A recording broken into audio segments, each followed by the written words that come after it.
But it's what happens when things change too much. You were saying that when your husband was in high school, he helped dig out part of the basement? I think he was out of high school. Uh-huh, a little As older. I said, I think I told you that Cal was born when Bob was in high school. So I think he and the hired man dug it out. And they had these big stones that I was telling you about. And one's behind a door, and the other's near a little wall that's in there. But I used to say when we first moved up here, they, they were going to spend the day moving stones. We had a fellow who worked with uh, cement work and that sort of thing, and he had, what do you call them, stone breaker of some kind that Bob went over and borrowed it, thought he could break up the stones, and it didn't work. They're just so big, and so we moved it from room to room because the doors were too small to get the darn stone through it, and it was a good exercise, I guess. They had nothing else they had to do at that moment, but the ping pong room was added on.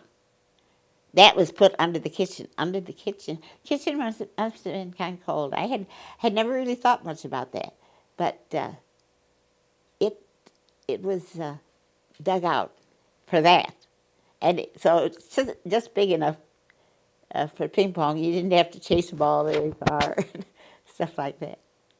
So I found. I think that was a big part of the history of the house because we used to have a lot of kids come in, church groups, and come in. Now the kids come to see the old house. They don't get to the basement.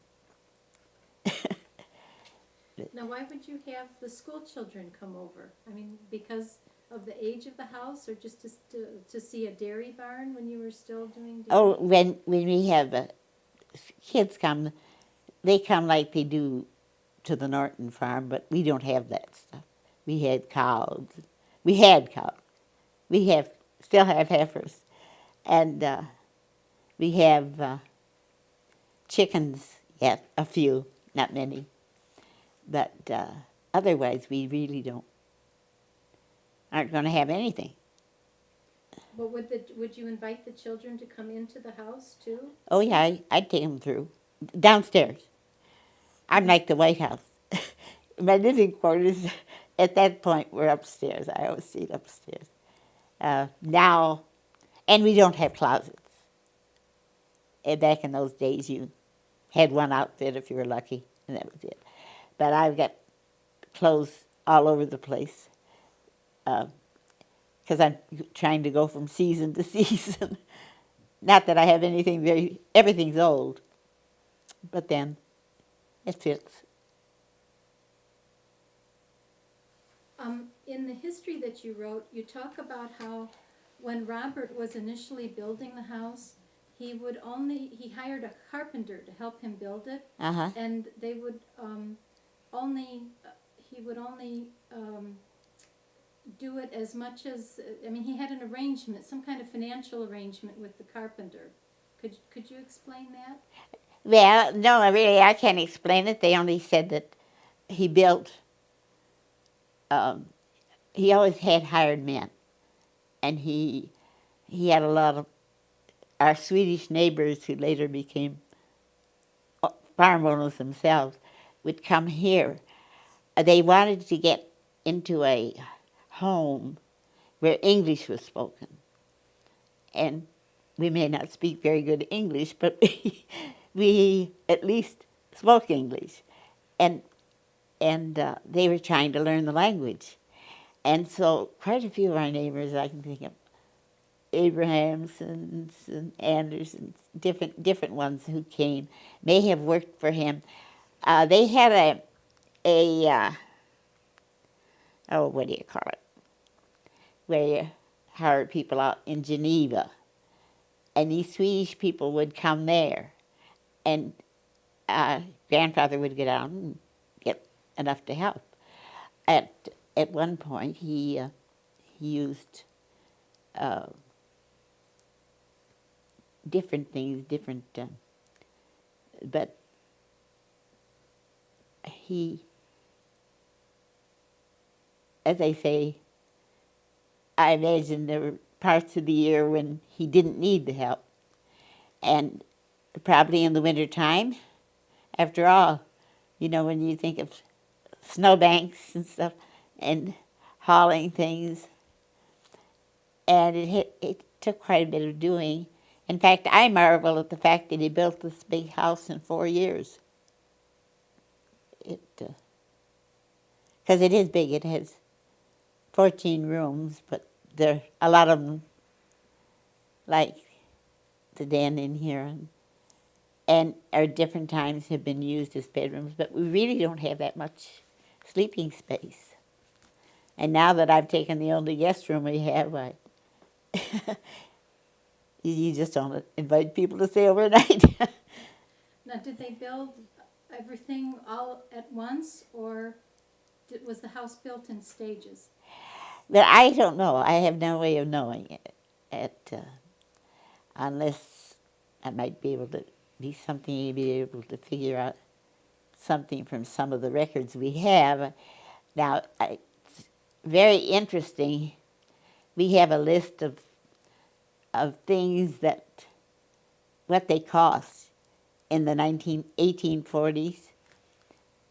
And what amazed me was that they could buy pork for 4 cents a pound. They didn't buy it by the pound. They bought it by the hundred. And the same way with beef. And chickens, maybe 5 chickens for $10 or something. I mean, I'm just guessing because I have my figures here and I don't really remember exactly. But it's amazing how little things cost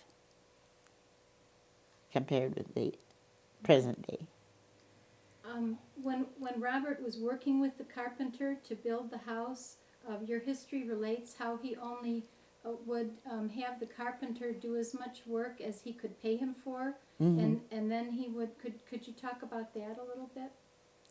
Well, that's all I know. That he would pay him and say, "When I get some more money, I'll call you back." And that's all I've ever heard. And a lot of it is, well, you've worked enough, I'm sure, with things. How much he gets at. I'm sorry. It's how much you're able to guess about what happened. And unfortunately, when I had a gold mine with Grandma Corron, my kids were little and we were busy and in school activities and church activities. We didn't have time to sit down and say, how was it in this day and age? So it was only things that she let drop once in a while.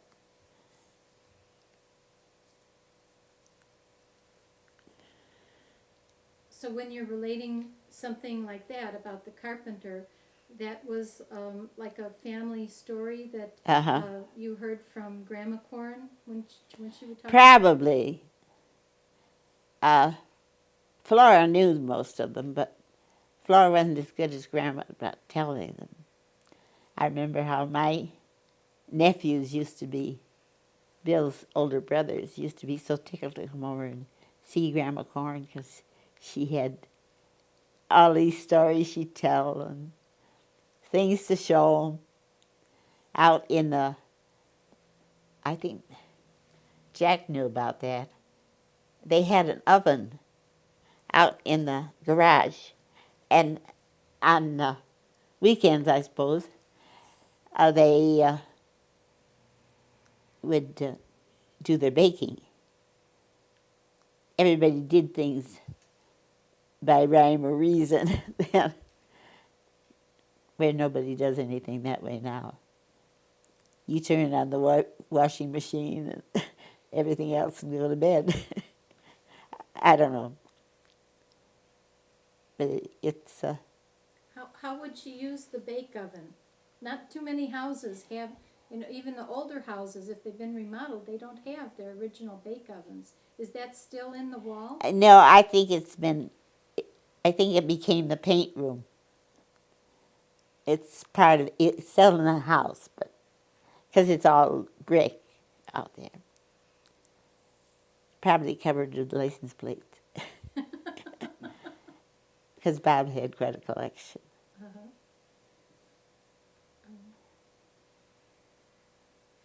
And from what I understand, is that part of what had been the carriage shed, the north end of the house? The what? Where the bake oven is that where the carriage shed is? Yes, on the house? And we have an outside entrance to the basement that where they kept coal and stuff. Probably wood in the earlier days. How many fireplaces are there in the house, Lucinda? Well, there's one here, which has the furnace in it now. And I think they all have them. The door, so you could shut them up. There's one in there. And there's one in the east room. And one upstairs, so there'd be 4. And the one upstairs is in line with this Mhm. with this one? Yes.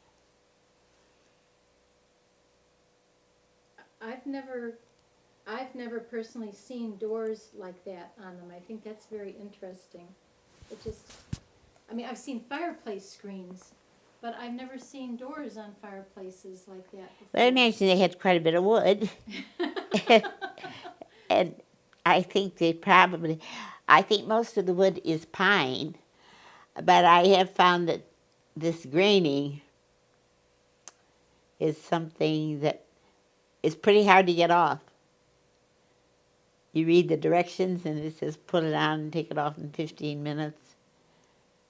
They don't say how many times you do that, but it's probably 50.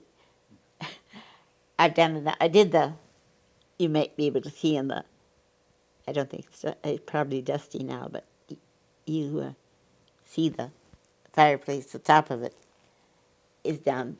Oh, you And I think I redid did most of the one you upstairs. redid the mantle? Can you read what's written there?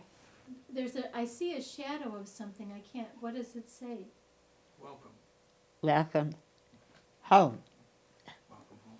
I think somebody in the process thought it would be nice, and probably somebody else didn't like it, but I think it must have all been done at about the same period of time that they covered it up.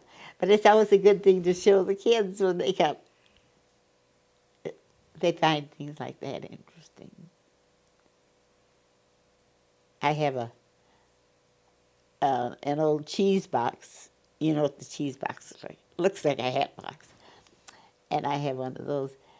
Dave had to have something for show and tell when he was 2nd or 3rd grade. And I said, well, we'll go up in the attic and see what we can find. And we found this cheese box, and it was great.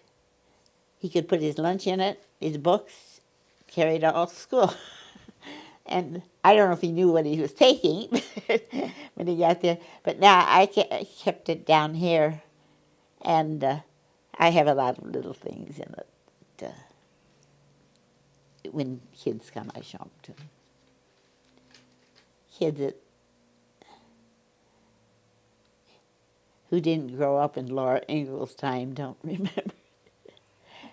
We have a little cemetery up here on the road where one of the Ingalls children is buried. They were here in Campton Township.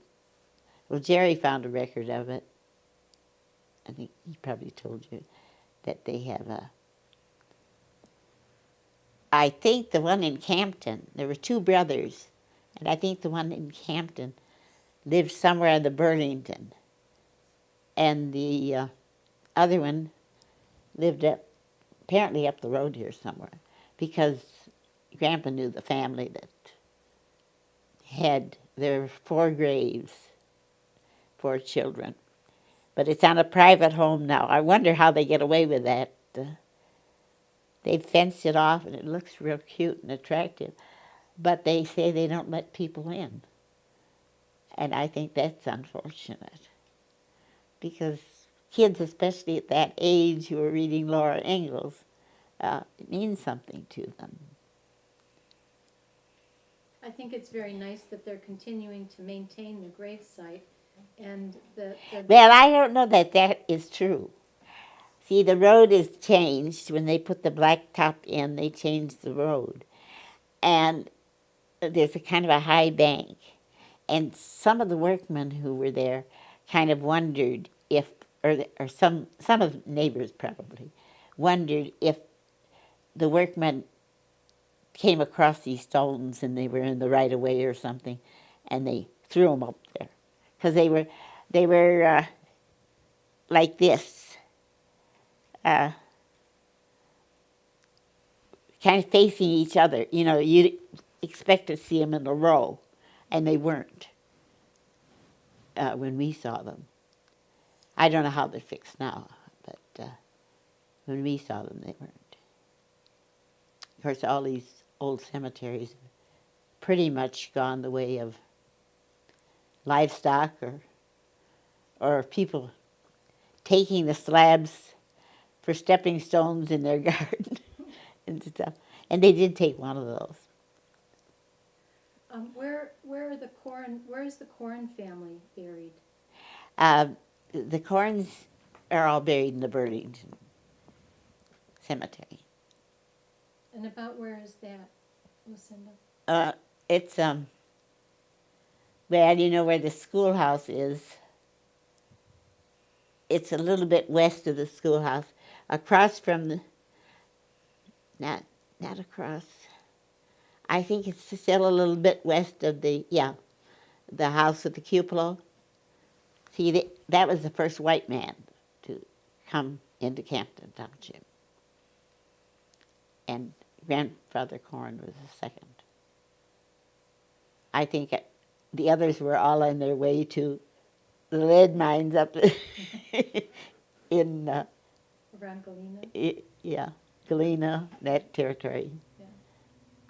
See, the Burlington is one of the really old roads. Of course, it has a lot of quirks and turns in it that they didn't have. But it went from St. Charles to Burlington to Genoa. There's a blacktop from Genoa. And then it meets up with 20 at Belvedere. And then, of course, the Elgin Road had 20, and they met up there. Then you had the road the Garfield Road, I suppose, is a reflection pretty much of 38.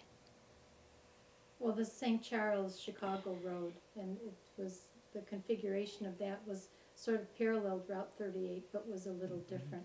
Kind of following Campton Hills Road, basically. Yeah. Mm-hmm. The early maps, it's kind of amused me, but in looking at the early maps, you see where Campton Hills Road went straight through to where 47. And there's a little chunk of land in there. I don't know if you know anything about the Stewart family.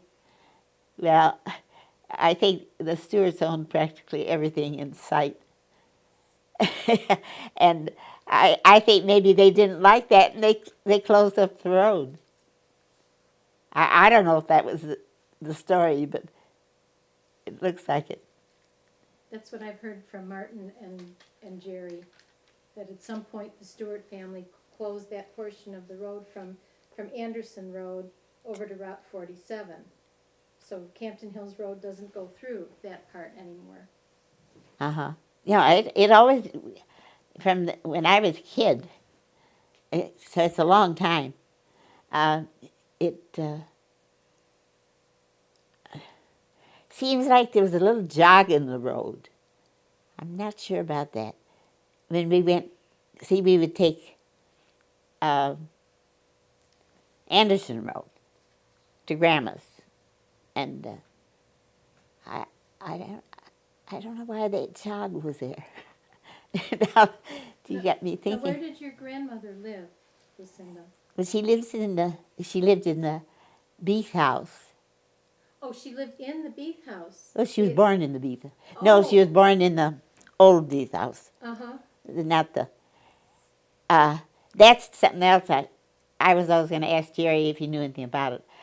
But the Atlas of 1870, I'm not sure if it's, because one place it says 1873, and another place it says 1872, and another place it says 1874.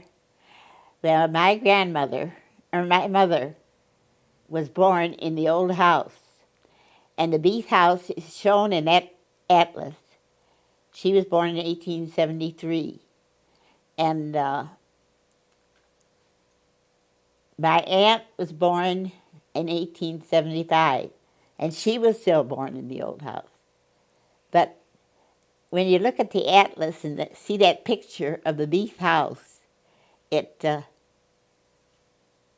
doesn't ring true, because the Beith house has all this old nursery type thing. I think it has a big heart out in front, something like that. The Hart driveway. Yeah, and I'm sure that they didn't have all that fuss. But how did they get that picture? And then they have 1872 and 1873, and I know it wasn't built till just before 1877, I think. I would guess that. Might have been 1876, because Aunt Mame was born in 1875. But Bob Beith, I don't know if you knew Bob. I'm not sure I've met Bob. I've met Betty Beith. Well, Bob, this is Bob now. He's, what, second cousin or something. But Bob Beith was my cousin. Okay. And he had a radio shop when they were very popular in St. Charles. And his father was my mother's brother. And Uncle Rob and my mother and Aunt Mame were all born in what they call the old house. And I don't think you can see it now, because I think Aunt Rachel kind of let it go. But there was kind of a depression out in the front yard. When you mowed the lawn, you could see where our building had stood. And I asked Aunt Jo, Bob's mother, about this, because I thought it didn't sound right. And but it's hard to argue with printed material. Well, it is in the atlases. They are all artistic renderings, So maybe they took some poetic license, or if the house was already under